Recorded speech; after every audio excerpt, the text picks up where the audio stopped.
बिस्मिल्लाहिर्रहमानिर्रहीम। अस्सलामु अलैकुम वरहमतुल्लाहि वबरकातुहू। नहमदुहु व नुसल्ली अला रसूलिहिल करीम।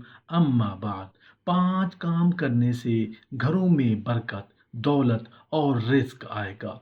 घरों में बरकतें कैसे लाई जा सकती हैं? बरकतें हासिल करने के तरीके। ये 5 काम कर लो, घरों में बरकतों का नज़ूल होना शुरू हो जाएगा। आजमा के देख लो। मोहतरम नाजरीन, बहुत सारे लोगों का गिला होता है, शिकवा होता है। लोग शिकवा शिकायत करते हैं कि तंग दस्ती है, परेशानी है, बुरे हाल है, बरकत ही नहीं है, बरकत छिन गई है। वक्त में बरकत नहीं, आमदन में बरकत नहीं। काम तो करते हैं, नौकरी तो करते हैं, लेकिन जब तनख्वाह मिलती है पता नहीं कहाँ चली जाती है।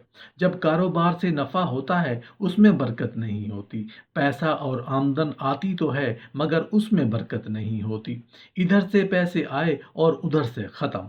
अभी ज़रूरियात पूरी ही नहीं हो पाती कि पैसे ख़त्म हो जाते हैं। बस तंग दस्ती और बेबरकती छाई रहती है। तो मोहतरम नाजरीन, आइए मैं आपको कुछ ऐसे तरीके, कुछ ऐसी चीज़ें बताता हूँ जिनको अपने पल्ले बांध लें तो वक्त इंशाअल्लाह दूर नहीं होगा जब हर काम में, आमदन में, घर में, औलाद में बरकतों के नज़ूल होना शुरू हो जाएंगे। मोहतरम नाजरीन, अपनी ज़िंदगी में बरकतें लाना चाहते हो, कारोबार में बरकतें देखना चाहते हो, अपनी आमदन में बरकतें लाना चाहते हो, तंग दस्ती से निकलना चाहते हो, परेशानी और बेबरकती से जान छुड़वाना चाहते हो, तो पहला काम, नफिल नमाजों को घर पर पढ़ना शुरू कर दो।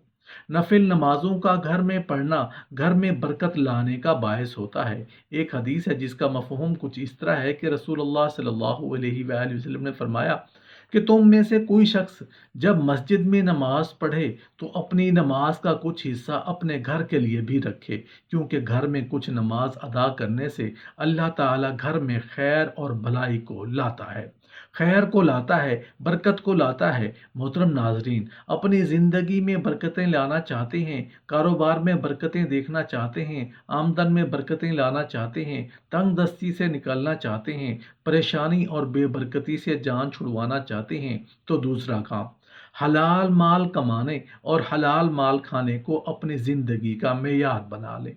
सही बुखारी और सही मुस्लिम में हज़रत अबू सईद खुदरी रज़ी अल्लाह अन्हु से रिवायत है कि रसूलुल्लाह सल्लल्लाहु अलैहि वसल्लम के सामने उन सहाबा का जिक्र किया गया जिन पर दुनिया की फरावानी थी। तो आप सल्लल्लाहु अलैहि वसल्लम ने फरमाया, जो माल को उसके हक के साथ हासिल करता है उसके लिए माल में बरकत आ जाती है, और जो बगैर हक के उसको हासिल करता है वो उस आदमी की तरह है जो खाना खाता है लेकिन सैर नहीं होता। मोहतरम नाजरीन, अपनी ज़िंदगी में, अपने कारोबार में, अपनी आमदन में बरकतें लाना चाहते हो, तंग दस्ती से निकलना चाहते हो, परेशानियों से छुटकारा चाहते हो, बेबरकती से जान छुड़वाना चाहते हो, तो तीसरा काम, जिंदगी में, कारोबार में, लेन देन में सच बोलना शुरू कर दो। सही बुखारी और सही मुस्लिम में हजरत हकीम बिन हज़ाम रज़ी अल्लाह अन्हु से रिवायत है कि रसूलुल्लाह सल्लल्लाहु अलैहि वसल्लम ने इरशाद फरमाया, दो खरीदो फरोख्त करने वाले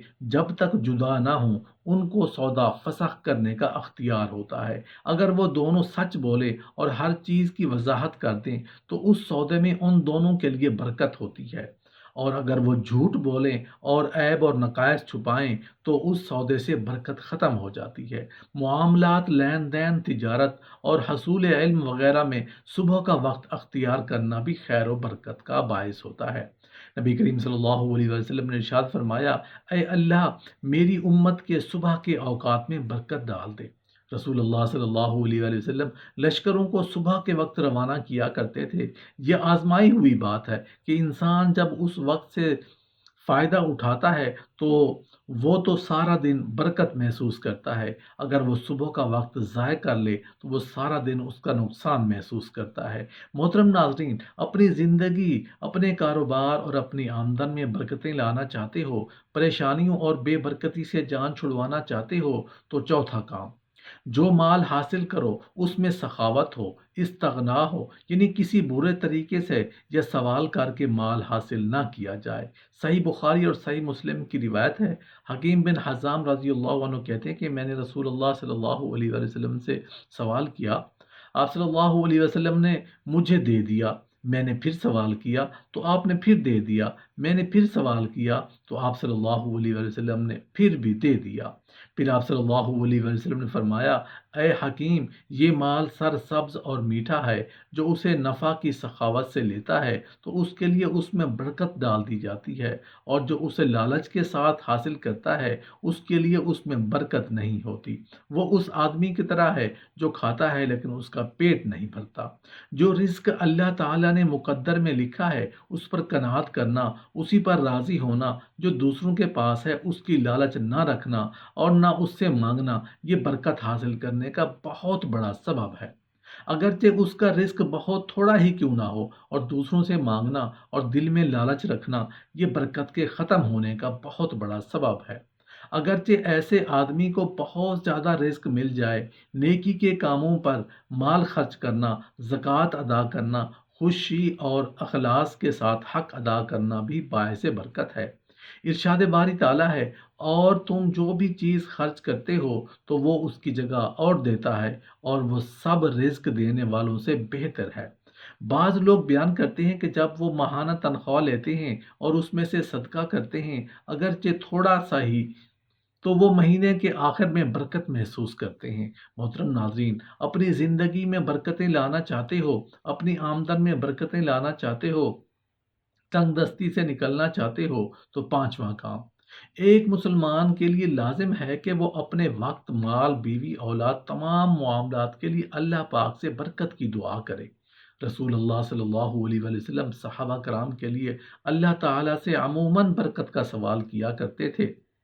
صحیح بخاری اور صحیح مسلم کی روایت ہے کہ حضرت انس رضی اللہ عنہ فرماتے ہیں کہ میری والدہ نے کہا، اے اللہ کے رسول صلی اللہ علیہ وسلم، انس آپ کا خادم ہے، اس کے لیے اللہ سے دعا کریں۔ تو رسول اللہ صلی اللہ علیہ وسلم نے فرمایا، اے اللہ، اسے مال اور اولاد زیادہ عطا فرما، اور اسے جو بھی عطا فرما اس میں برکت ڈال دے۔ چنانچہ حضرت انس رضی اللہ عنہ فرماتے ہیں کہ اللہ کی قسم، میرے پاس بہت زیادہ مال ہے اور میری اولاد اور میرے پوتے 100 سے زائد ہیں۔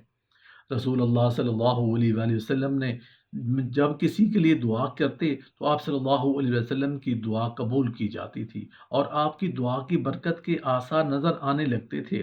حضرت حذیفہ رضی اللہ عنہ فرماتے ہیں کہ رسول اللہ صلی اللہ علیہ وسلم کی دعا کا اثر اس آدمی کی نسلوں تک جاری رہتا تھا۔ محترم ناظرین، اپنی زندگی میں برکتیں لانا چاہتے ہو، کاروبار میں برکتیں لانا چاہتے ہو، اپنی آمدن میں برکتیں لانا چاہتے ہو، تنگ دستی سے اور پریشانی سے چھٹکارا چاہتے ہو، تو کھانے کے آداب میں سنت کو اہتمام کیجیے۔ صحابہ کرام رضوان اللہ تعالی علیہم اجمعین نے عرض کیا، یا رسول اللہ صلی اللہ علیہ وآلہ وسلم، ہم کھانا کھاتے ہیں لیکن ہمارا پیٹ نہیں بھرتا۔ آپ صلی اللہ علیہ وآلہ وسلم نے فرمایا، شاید تم الگ الگ بیٹھ کر کھاتے ہو۔ صحابہ کرام نے جواب دیا، ہاں۔ آپ صلی اللہ علیہ وآلہ وسلم نے فرمایا، ایک جگہ پر جمع ہو کر کھانا کھاؤ اور بسم اللہ پڑھ کر لیا کرو، اس سے کھانے میں برکت آ جائے گی۔ اسی طرح کھانا کھانے سے پہلے بسم اللہ پڑھنا بھی باعث برکت ہے، اور بسم اللہ نہ پڑھنا برکت کو روک دیتا ہے۔ حتیٰ کہ جس کھانے پر اللہ کا نام نہ لیا جائے، شیطان بھی اس میں شریک ہو جاتا ہے۔